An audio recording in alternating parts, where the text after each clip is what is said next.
Hello my dear student, कैसे हो सब लोग।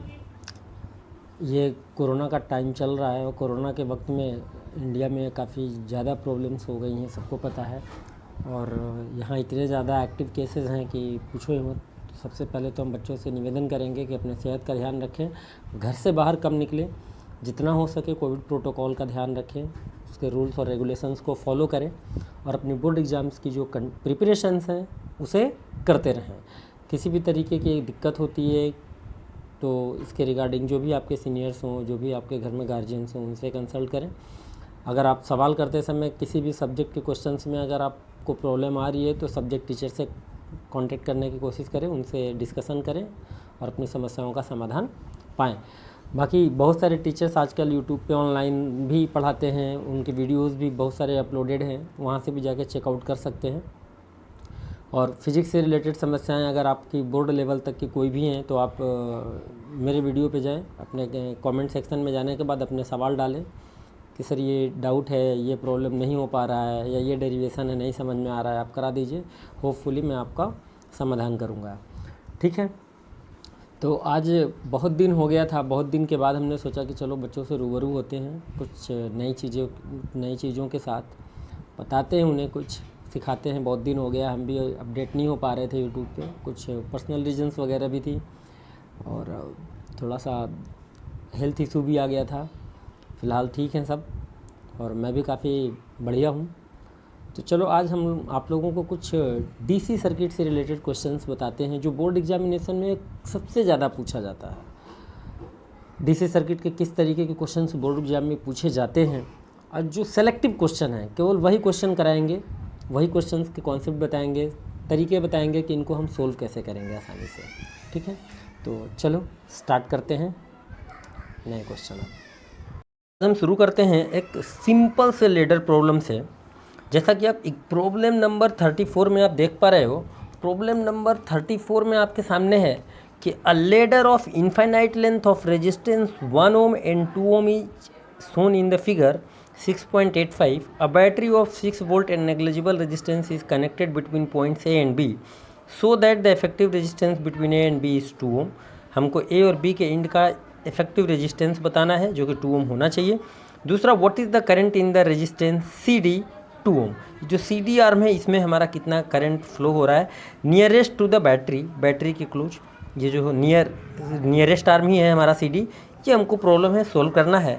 तो सबसे पहले देखो, आप देख पा रहे हो क्वेश्चन में दे रखा है कि लेडर ऑफ इनफाइनाइट लेंथ, यानी ये जो सीक्वेंस है, ये जो फिगर है, ये कंटिन्यू इनफाइनाइट तक है और सब में एक कॉमन पैटर्न पे रेजिस्टेंसेस हमारे कनेक्टेड हैं।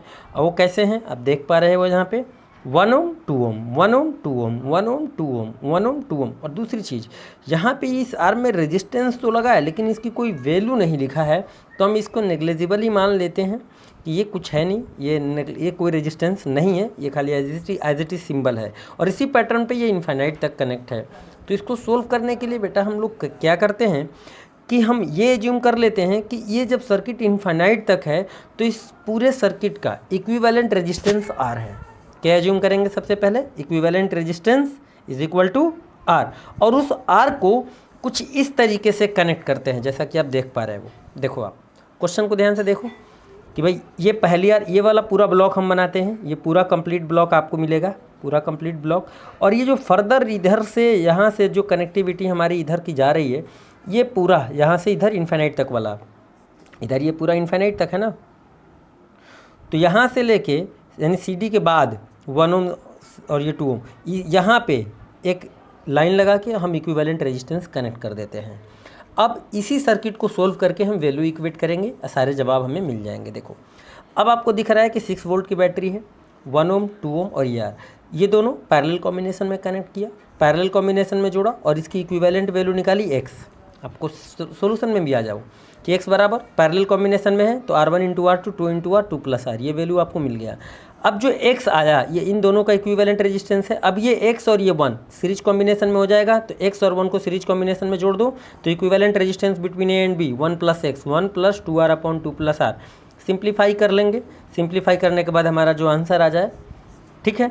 अब इक्विवेलेंट रेजिस्टेंस भी हमको पूछा गया है ए और बी के लिए, तो दिस वैल्यू इसको सिंप्लीफाई करने के बाद which is also taken as equal to R, इसको हम लोग किसके बराबर लेंगे, आर के बराबर लेंगे कि चूँकि R is the equivalent resistance between A and B, तो जो 1 + x का सम आ जाए, इसका जो सोल्यूशन आया which is equal to R, अब इस इक्वेशन को सोल्व करेंगे तो आर की वैल्यू मिलेगी, और आर की वैल्यू आपको कुछ इस तरीके से मिल रही है, आर इज इक्वल टू 2 और -1। ये -1 हमारे लिए सही नहीं है क्योंकि नेगेटिव रेजिस्टेंस होता ही नहीं, पॉजिटिव होता है। So that's why resistance of the combination infinite ladder series का कितना हो जाएगा, 2 ओम हो जाएगा। ठीक है, तो हमें इक्विवेलेंट रेजिस्टेंस मिल गया। जब इक्विवेलेंट रेजिस्टेंस मिल गया तब हम करंट भी इक्वेट कर लेंगे। करंट की वैल्यू कितना हो जाएगा, वोल्टेज अपॉन रेजिस्टेंस। वोल्टेज हमारा 6 वोल्ट दिया हुआ है, वोल्टेज हमारा 6 वोल्ट दिया है, रेजिस्टेंस हमारा 2 आ गया, तो वो 6/2 कर देंगे 3 एम्पियर का हमारा करंट ए से सी में जाएगा। अब सी से इस वाले CDR में बोला गया है कि कितना जाएगा, CDR में बोला गया है कितना जाएगा, तो हमने कहा देखो भाई यहाँ से तो यहाँ तक 3 एम्पियर का ही करंट आएगा ना, और ये भी रेजिस्टेंस हमारा इक्विवेलेंट है और इसकी वैल्यू भी 2 ओम ही आया, तो ये भी 2 है और ये भी 2 है, तो 3 ओम के बाद ये कितने एम्पियर में डिवाइड हो जाएगा, दोनों अलग अलग में, क्योंकि यहाँ पे भी 2 ओम रेजिस्टेंस है, यहाँ पे भी 2 ओम रेजिस्टेंस है, और यहाँ से 3 एम्पियर का करंट जा रहा है और ये जंक्शन बना, तो ये इक्वल अमाउंट में डिवाइड हो जाएगा ना, कि 1.5 एम्पियर इधर, 1.5 एम्पियर इधर, तो CDR में हमको कितना करंट मिलेगा, जो कि क्वेश्चन पूछा गया है, तो 1.5 एम्पियर। ये करने के लिए आप वोल्टेज कॉन्सेप्ट यूज कर सकते हो, बिकॉज ये दोनों रेजिस्टेंस पैरेलल कॉम्बिनेशन में है, तो इसका वोल्टेज और इसका वोल्टेज बराबर होगा, तो वोल्टेज आप एज्यूम करके सिंप्लीफाई कर लोगे तो CDR में आपका करंट की वैल्यू 1.5 एम्पियर निकल आएगा। ठीक है, तो एक क्वेश्चन हमारा ये रहा।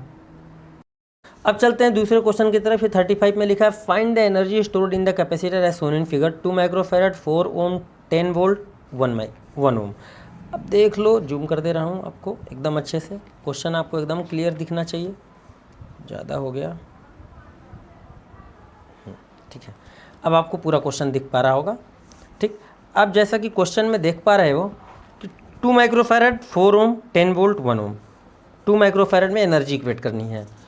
जब अगर ये कम्प्लीटली चार्ज होगा, तो कम्प्लीटली चार्ज के केस में हमारा जो भी यहाँ से करंट फ्लो हो रहा होगा वो इधर तो जाएगा नहीं, क्योंकि जब ये चार्ज हो जाएगा तो इसमें जाने का कोई मतलब ही नहीं होता, क्योंकि इसे इनका और इसे। ठीक है, तो अब क्या एज्यूम करेंगे, अब हम लोग देखेंगे इस सर्किट को, इस सर्किट में हम टोटल इक्विवेलेंट रेजिस्टेंस निकाले, तो ये एक सीरीज पैटर्न बना, 4 ओम और 1 ओम, 5 ओम हो गया, तो 4 + 1 5 ओम का इक्विवेलेंट रेजिस्टेंस, 10 वोल्ट की बैटरी लगी, तो करंट निकाल लेंगे। Current is equal to 10/5 2 ampere आ जाएगा।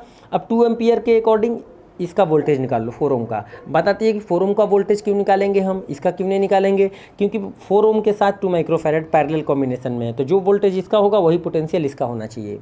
ठीक है, तो इसका पोटेंशियल इक्वेट करने के लिए हम इसका पोटेंशियल इक्वेट कर लेंगे, तो 4 × 2 मल्टीप्लाई कर देंगे, तो 4 × करंट की वैल्यू 2 को मल्टीप्लाई करेंगे तो 8 वोल्ट आ जाएगा, और ये 8 वोल्ट ही पोटेंशियल डिफरेंस कैपेसिटर के एंड पर भी होगा।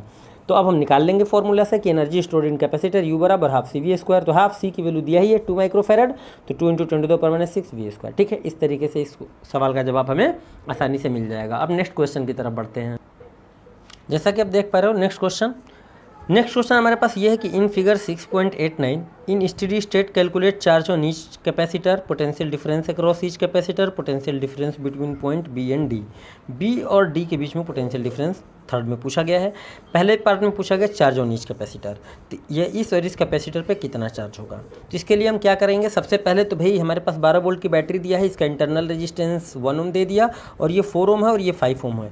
इस सर्किट को लेते हुए आप ये देखो कि जब ये चार्ज है कम्प्लीटली, तो चार्ज हमारा इधर फ्लो नहीं होगा, केवल इसमें से हमारा ये सर्किट बनेगा, यहाँ से A से D, D से C, C से ये। तो इसमें टोटल रेजिस्टेंस देख लो तो 4 ओम है, 5 ओम है और 1 ओम है, और ये सभी सीरीज कॉम्बिनेशन में है, तो टोटल हो गया 4 + 5 और 1, तो इनकी 5 और 1 6 और +4 10 ओम का रेजिस्टेंस हो गया, 12 वोल्ट की बैटरी हो गई, तो करंट निकाल लिया जाए, तो करंट बराबर हमारा देखो आ जाएगा, ओहो हो। अब देखो बेटा, यहाँ पे क्वेश्चन में आपके सामने 12 वोल्ट की बैटरी लिखी है, जबकि सॉल्यूशन करते समय आपके सामने ये 20 वोल्ट यूज किया गया है, ध्यान रहे 20 वोल्ट यूज किया गया है, यानी कि आपको 20 वोल्ट यहाँ पे एज्यूम कर लेना है। ये 12 वोल्ट की जगह, ये जो 12 वोल्ट लिखा है इसके जगह आप 20 वोल्ट कर लो, देख लो बुक की मिस प्रिंट है ये, इसमें हमारा कोई इशू नहीं है। तो करंट बराबर 20/10, 2 एम्पियर का करंट आ गया। अब 2 एम्पियर के करंट से यहाँ का पोटेंशियल डिफरेंस निकालो, क्योंकि यहाँ से यहाँ तक का जो पोटेंशियल डिफरेंस होगा वही पोटेंशियल डिफरेंस ए से बी और बी से सी के लिए भी होगा। तो यहाँ हमारे पास 2 रेजिस्टेंस हैं 4 और 5, तो 9 ओम का इक्विवेलेंट रेजिस्टेंस ए से सी के बीच में है और करंट की वैल्यू है 2 एम्पियर। तो 9 2 जा 18, तो ए से सी तक का जो पोटेंशियल डिफरेंस आएगा वो 18 वोल्ट का आएगा। तो आप देख पा रहे हो यहाँ पे 18 वोल्ट निकाला गया है कि potential difference across the combination of capacitor, यानी कॉम्बिनेशन ऑफ कैपेसिटर ए से सी के लिए यानी 4 और 6 के लिए, तो ये रेजिस्टेंस से भी कनेक्टेड है। तो इन दोनों का वोल्टेज निकालेंगे, वही वोल्टेज इतना आ जाएगा, क्योंकि ये आर्म और ये आर्म एक दूसरे के पैरेलल है। तो 18 वोल्ट हमारे पास आ गया। उसके बाद इन दोनों का इक्विवेलेंट कैपेसिटेंस निकाल लो, दोनों सीरीज कॉम्बिनेशन में है। अच्छा सीरीज में है तो डायरेक्ट फार्मूला लग जाएगा C1 C2 divided by C1 plus C2। तो C1 C2 divided by C1 plus C2 2.4 microfarad आ गया आपके सामने, 2.4 माइक्रोफैरड का है। अब 2.4 माइक्रोफैरड को जब हम 18 से मल्टीप्लाई करेंगे तो Q इक्वल टू CV, तो इस फार्मूले से हमारा चार्ज आ जाएगा ईच प्लेट पे। तो पहला सवाल का जब पहले पार्ट में पूछा गया था चार्ज ऑन ईच कैपेसिटर, तो पहले पार्ट का जब सॉल्यूशन हमको मिल जाएगा कि charge on either plate of the capacitor Q equal to CV, C हमारे पास पता है, इक्विवेलेंट अब वोल्टेज 18 वोल्ट है, मल्टीप्लाई कर देंगे इतना आ जाएगा। दूसरा पूछा है potential difference across each capacitor, तो V1 बराबर Q/C, क्योंकि सीरीज कॉम्बिनेशन है तो चार्ज की वैल्यू यही लेंगे, V1 बराबर Q/C, Q की वैल्यू हम यही लेंगे, C1 की वैल्यू 4 माइक्रोफैरड है तो 4 माइक्रोफैरड। पोटेंशियल डिफरेंस 6 के लिए इसी तरीके से निकालेंगे, तो चार्ज हम यही लेंगे 43.2 डिवाइडेड बाई 6 माइक्रोफैरड, हमारे पास ये आ जाएगा। तो दोनों के इंड का पोटेंशियल डिफरेंस आ गया। अब हमारे पास सवाल है लास्ट में कि potential difference between point B and D, कि B और D का पोटेंशियल डिफरेंस कितना होगा। तो B और D का पोटेंशियल डिफरेंस निकालने के लिए आप फिगर को ध्यान से देखो, तो देखो A से लेके B तक का निकालो और A से लेके D तक का निकालो। तो पहले A से B की पोटेंशियल डिफरेंस निकालते हैं, और A से B तक में पोटेंशियल डिफरेंस हमारा कितना है, 4 माइक्रोफैरड का कैपेसिटर लगा हुआ है। ठीक, अब पोटेंशियल हम लोगों ने निकाला है ये 4 माइक्रोफैरड वाला 10.8 वोल्ट। तो VA minus VB is equal to 10.8 volt. अब यहाँ से रेजिस्टेंस वाले में आ जाओ, VA माइनस VD। तो VA माइनस VD करंट हमारा 2 एम्पियर का मिल गया था, तो 4 2 जा 8, यानी यहाँ पे 8 वोल्ट आ जाएगा। तो हमें दो VA माइनस VD दोनों मिल गया। अब भैया हमको निकालना है पोटेंशियल डिफरेंस B और D का, यानी VB माइनस VD। तो सेकेंड वाले इस वाले इक्वेशन में से इस वाले को सब्ट्रैक्ट कर दो, इसमें से इसको सब्ट्रैक्ट कर दो। जब सब्ट्रैक्ट कर दोगे तो आपको आ जाएगा वोल्टेज 2.8 वोल्ट। ठीक है, तो इस तरीके से हम इसका भी सॉल्यूशन कर लेंगे।